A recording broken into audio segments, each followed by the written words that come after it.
All right, welcome back to the Scorched Earth. This is the Sports Podcast. I'm JT, your host.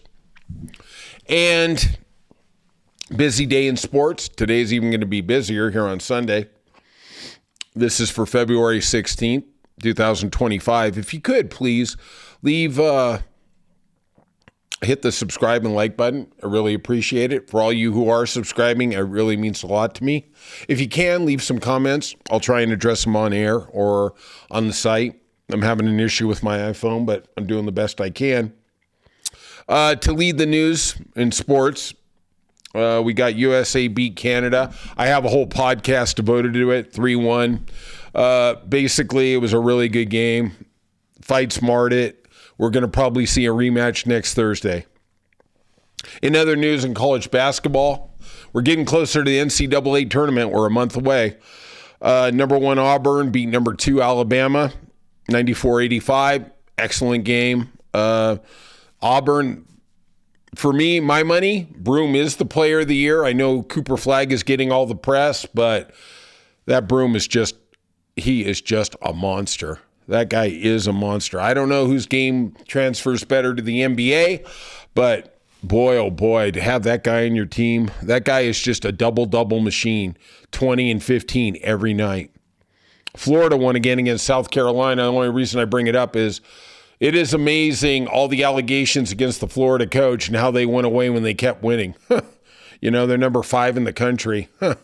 I got a feeling all those things. I mean, if the girls had documentation like they said they did, we're going to have to find out. But him texting and asking for different things and on the Instagram, likes and not likes. I mean, man, it seems pretty open and shut, but I guess when you win, you can do whatever you want. Maybe he's going to be paying those co-eds $1 million to shut up and go away. I don't know.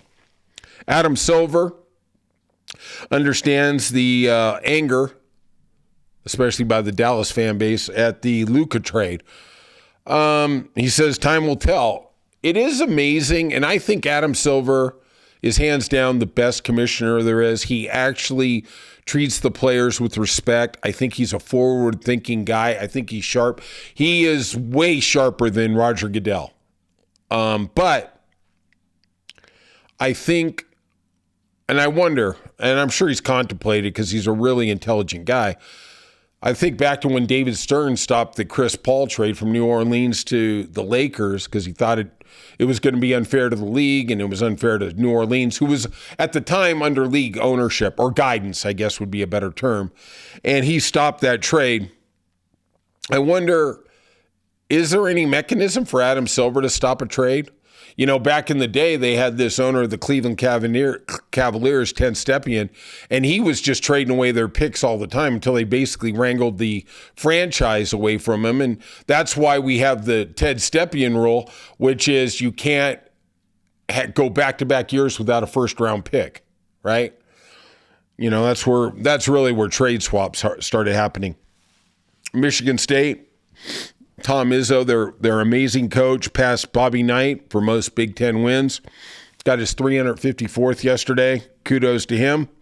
Draymond Green, who literally is an a-hole on an a-hole, but he thinks he's cool, says the NBA games have no substance and also says they're boring. One of the guys who's been a mainstay in the NBA. You know, how badly do you want that TNT job? How badly are you lobbying to say stuff that's controversial so you can get on a show? Let me tell you something. As far as I'm concerned, ESPN can hire you, and you are going to go into that wasteland, and you'll sit there on that desk, and you'll talk 20 seconds a night, and Big Perk's going to take over the other 40 seconds, and then they're going to cut to 6 commercials. Yeah, F you too. And finally, the Genesis Open, Rogers leading, going into the 4th round at 8 under. McCarthy at 7 under. Ludwig Oberg, one of my picks to win the tournament, is sitting there in 3rd place at 6 under. The kid's playing well. I was talking before the tournament. I really wasn't sure where he was going to be at because he's taken a nosedive after the 2nd round a couple weeks ago with the Farmers. But boy, he looked like he was under control. Can't lay at 4 under. at 3 under, we both got Scotty Scheffler, who was over 4 over for the day, which I couldn't see that coming. And McIlroy was 2 over. They're both tied. They will be in the same threesome tomorrow, and it should be some fireworks there. It'll be interesting to see how the course is. I thought the course was going to be a little easier and accessible. Tony Finau came out like a man on fire. But the course, as it got drier and faster, they just couldn't handle that rough. So that's what we got. Daytona 500 today. We'll talk about it tonight. My picks for the Daytona 500, I like Denny Hamlin. That's the chalk guy. The other guys I really like are Austin Dillon at 80-1. I like the front row guys. I like Gregson. I like Zane Smith. Only, not necessarily because of the drivers, but I like the cars. I like front rows cars. And we're going to have a NASCAR expert, buddy of mine. He's just a genius. I was talking to him about Daytona, and he said that Chevys win at Daytona, but Fords are the ones that push very, very well, that their car is engineered to be pusher. And that's why you see a lot of Chevys hook up with Fords. You know, the Chevys end up winning, but the Ford is the one that gets them through the traffic and through the airspeed. So it's something to look at. Hopefully it's a good race tomorrow. Hopefully nobody gets hurt. All right. If you could, hit the like and subscribe button. I'd really appreciate it. And leave your comments. Tell me, who do you think is going to win Daytona? All right. I appreciate your comments. I appreciate your time, and you have a good day.